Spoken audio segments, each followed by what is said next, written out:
Hi everyone, CFL Park Hopper here at the Magic Kingdom, and I'm here tonight for Mickey's Not So Scary Halloween Party. However, it's been rainy so far. It's a little after 8. It's been pouring at like 7. It was pouring, like you couldn't even really do anything outside. And now it's still drizzling. They've already canceled the first parade. So fingers crossed they'll have the fireworks in the second parade, and we'll try to see as much as we can and do some trick-or-treating. So hopefully we can get some stuff done. Let's go check it out. Check this out, guys. Look at that, guys. It's Ichabod Crane in the window.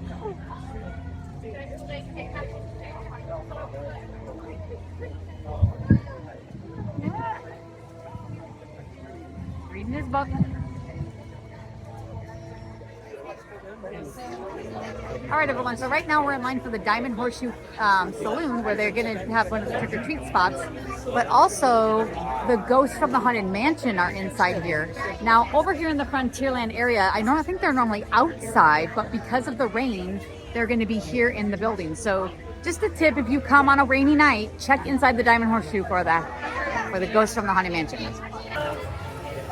All right, guys, here they are. Check them out.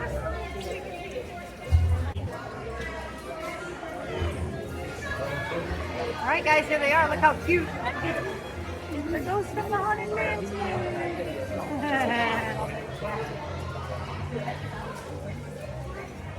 Hi, friends. Welcome in. Happy Halloween. Thank you. Hi. Hi, everyone. So you just saw me start at Mickey's Not So Scary Halloween Party inside the Magic Kingdom and show you the first trick-or-treat bucket at the Diamond Horseshoe Saloon with the hitchhiking ghosts. And then I just want to stop to say that the party was pretty much a rain out. They canceled the 8 o'clock parade. The hitchhiking ghosts should have been outside. Luckily, they put them inside one of the trick-or-treat areas so that we could see them. A lot of the trick-or-treat areas were closed if they were outside or moved to an inside location, and they were kind of minimal. Like normally each location might have 2 buckets. A lot of them only had 1 due to candy being hard to deliver in the rain to the treat buckets and to keep everyone, I guess, well fed with candy. So that was kind of a challenge. But right now I'm gonna show you 2 more characters that I did get to see in another treat bucket, and then I'll join you back here. Check it out, it's Maleficent. So cool. Yeah, no doubt. The evil queen. Keep going. So wasn't that cool? I got to see Maleficent and the Evil Queen, and that was inside the Princess Fairy Tale Hall, which is in Fantasyland right by the carousel. And I believe they are in there every night in the trick-or-treat line where you can get their picture and video while you're passing through. But a lot of the rides were down because of the rain. Of course, everything that's outside, just like on a normal day at Magic Kingdom when it will lightning and rain, a lot of rides were closed all the way till close to 9 o'clock at night. Even Haunted Mansion, which is a fun one to do at the party, and Space Mountain, which is overlaid for the party. It's completely dark in Space Mountain for the party, even more dark than normal. And they play like kind of a rock music theme. It's kind of a villain theme. That was down clear till 9 o'clock at night. So it was really like you really couldn't do anything other than try to trick or treat. And because the trick-or-treating was minimal, it took a long time to go through the lines. I want to think each line we waited in for trick-or-treat was like 25 minutes. So it took us a good hour to maybe do 3 buckets of trick-or-treat, which is very rare. Normally you can go through them really fast. So by 9:30, we were getting really discouraged, especially with how wet it was. It kept continuing to rain. At that point, we weren't really sure what the fireworks were going to be like or if they were going to do a later parade. They definitely hadn't done any of the stage shows yet. So we ventured out to Main Street, and there was a ginormous line for guest services that you could get your date refunded, the evening refunded, or you could change your date, or possibly they would comp you a ticket for to go to a park another day. So that line started at Casey's Corner, the hot dog store at the top of Main Street, which is the hub, and went all the way down to the bottom of Main Street at the bottom of the Emporium and came around to City Hall. So we decided to jump in that line right at 10 o'clock. Because we are locals, we decided to see if we could get our night changed to another night. And so I got to see some of the fireworks while in the line. So I'm going to show you that right now.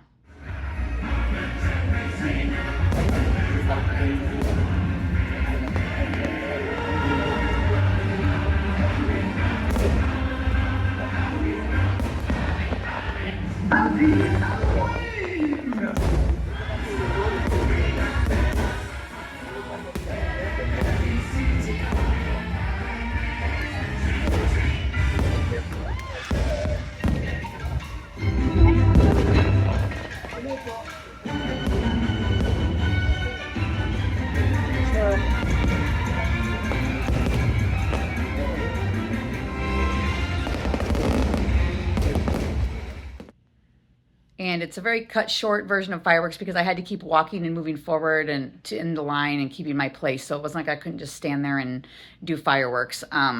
But it basically took us 2 hours from 10 p.m. to midnight to get our ticket situation resolved.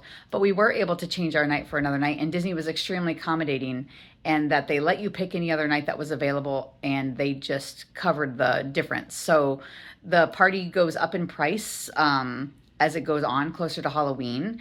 And so August, the tickets are the cheapest they can be. And we couldn't get a night for September because they were pretty much sold out. So we got a night in October and they covered the cost. So it was like a $70 upcharge and they covered it. They would also fully refunded us if we could not make another date happen. And they were also offering that you could do a 1-day ticket to any of the 4 theme parks during the day. That would be valid for any time in the next year. However, I have an annual pass with no blockout dates, so that option didn't really work for me personally. But I wanted to give you all this information in case you come to a Halloween party that gets rained out, because I want to think 1 or 2 of them, maybe even 3 of them, this happens every year. August and September are our wettest months here in Florida. And some nights it just rains and rains and the system doesn't move away, and you're just kind of stuck. So if it's kind of an unpleasant party and you aren't getting the full experience, because, you know, the parade to me and the fireworks and the stage show is really a lot of why I buy my ticket. I can do the rides any day because I live here and can come here and do that. I'm paying myself to see those things. They did do the extremely late parade, but again, I was in guest services at the time it was going by, so I couldn't really film that last night either. But when I do go back to the party later on, I do have another ticket for September that I already previously bought. I will definitely film at that Halloween party and show you what is fun at the Halloween party for everyone. But I did want you to know that if this happens to you, you can definitely stop by guest services and they will take care of you in one of the 3 options I said, where if you wanted just a day ticket for your trip, you could exchange it for a day ticket. If it works out to get another party night, you can exchange it for that, or you could simply just get a refund. Now, if you're from out of town, it's a little bit harder, I understand, to change your date, but you could get the refund. However, I do think you could try to see a lot of the things. The fireworks were good. You could have seen those, and that late parade, if you were willing to stay till 11:30, you could have seen that late parade. I'm not clear if they ever did one of the stage shows, since by that time we were down at City Hall. I think maybe the very last stage show they may have had. So if you're willing to stay late and just keep waiting it out, it's possible that you could still see a lot of the entertainment. But I understand a lot of families come with younger children, and by 11 o'clock you're ready to go home anyway. They're tired, and so you were hoping to see that 8 o'clock parade and then maybe leave after fireworks. So definitely, if you can, stop by guest services. They did also give cards if you didn't want to wait in the guest services line, because I understand I waited 2 hours and that's a long time to wait, especially with children, where you could have called a phone number and done everything. My party, we just chose to just stick it out and get it taken care of last night, so we didn't have to call. But the managers did let everybody know you would be able to call the next day or in the next 30 days, and they would take care of you that way. So I did want to give this information so you could know this could be a positive turn of events if a rain out event does happen for you at the Mickey's Not So Scary Halloween party.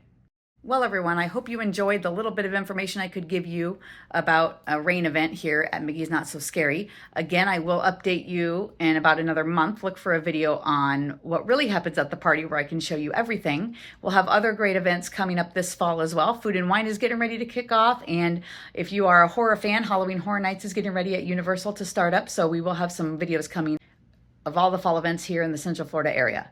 If you liked today's video, hit like and subscribe down below to see more, and don't forget to hit the notification bell where you can be notified every time we upload a new video, which is usually once a week. And also subscribe on social media like Facebook and Instagram, CFL Park Hopper on both. Thanks for watching.